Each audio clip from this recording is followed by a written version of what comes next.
Hi friends, welcome to my channel. Friends, ఈ వీడియోలో మహారాష్ట్రలోని పండరీపురంలో ఉన్న శ్రీ పాండురంగస్వామి వారి యొక్క దేవాలయం యొక్క పూర్తి వివరాలు అనేవి నేను మీకు వివరిస్తాను. ఫ్రెండ్స్, వీడియోలోకి వెళ్లే ముందు నాదొక చిన్న రిక్వెస్ట్.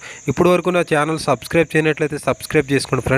ఫ్రెండ్స్ వీడియోలోకి వెళ్ళిపోతే ఫ్రెండ్స్, ఈ పండరీపురంలో ఉన్న పాండురంగస్వామి వారి యొక్క దేవాలయం మహారాష్ట్రలో ఉన్న ముఖ్యమైన దేవాలయాల్లో ఒకటిగా ప్రసిద్ధి చెందింది.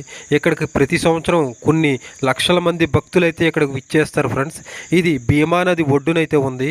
భీమా నది ఒడ్డు పక్కనే నది ప్రవహిస్తూ ఉంటుంది. ఆ ఒడ్డు పక్కనే ఈ దేవాలయం అయితే ఉంది.